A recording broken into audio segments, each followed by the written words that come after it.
हम बात करने वाले हैं भारतीय राजनीतिक परंपरा की विशेषताओं के बारे में।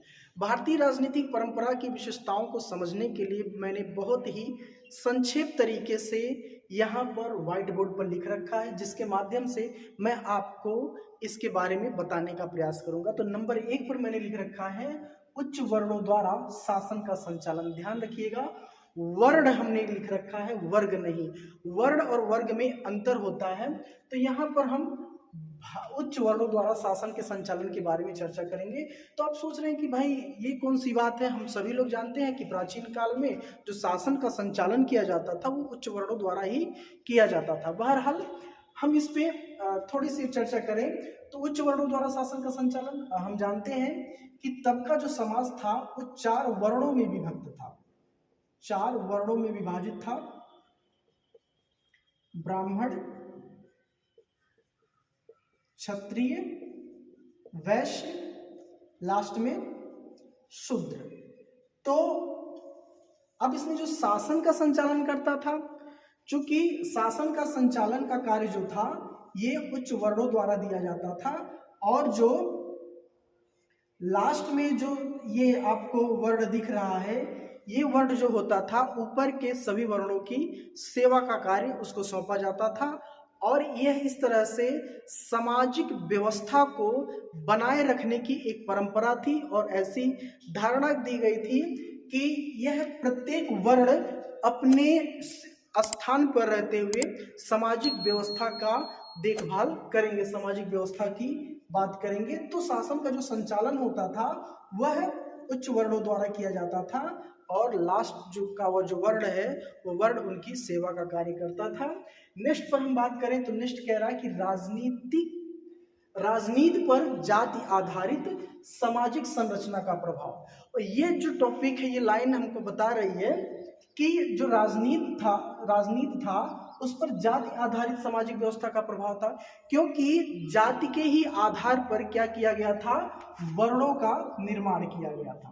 जाति व्यवस्था के आधार पर ही वर्णों का निर्माण किया जाता था। फला जाति को फला वर्ण में रखा जाए, ऐसी उस समय की मान्यताएं थी, ऐसी उस समय की परंपरा थी। अब इस दौर में ये होता था कि जो व्यक्ति जिस जाति का होता था उसी वर्ण में उसको स्थान दिया जाता था। किसी भी व्यक्ति को अपनी अभिव्यक्ति की स्वतंत्रता नहीं थी, और अपने मनचाहा व्यवसाय अथवा कार्य करने की कोई भी स्वतंत्रता नहीं थी। उस समय जो धारणा थी लोगों को, वह अगर जो कोई व्यक्ति चाहे शूद्र वर्ण का वह ज्ञान अर्जित करना तो वो ज्ञान अर्जित नहीं कर सकता था। और यदि ब्राह्मण वर्ग चाहे उस दौर में कि मैं व्यापार करूं, व्यापार के क्षेत्र में अपना मेरी रुचि है, मैं उसमें कार्य करूं, तो उसको भी करने की स्वतंत्रता नहीं थी।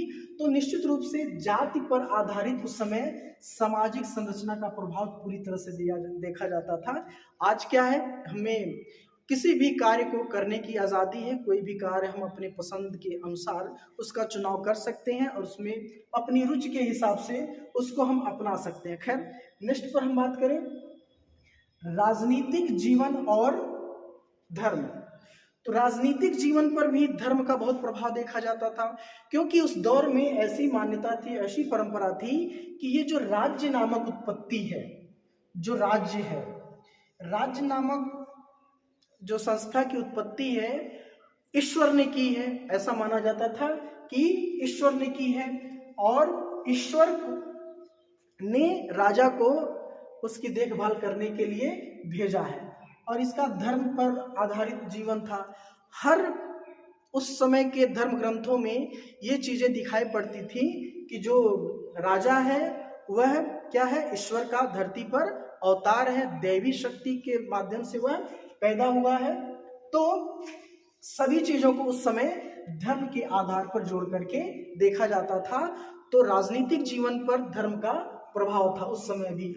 नेक्स्ट की हम बात करें तो नेक्स्ट कह रहा है राजशाही सरकार के सामान्य रूप में।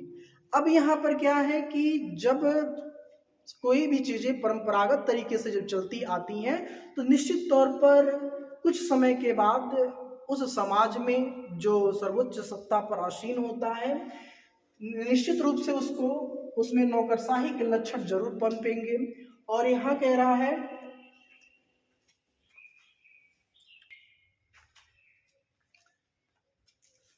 जब एक ही वर्ण को बार बार सत्ता पर आसीन किया जाएगा तो निश्चित रूप से उसके भीतर निरंकुशता की जो प्रवृत्ति है वो पनपेगी। तो ये रहा कि नौकरशाही सरकार के सामान्य रूप में, क्योंकि क्षत्रिय वर्ण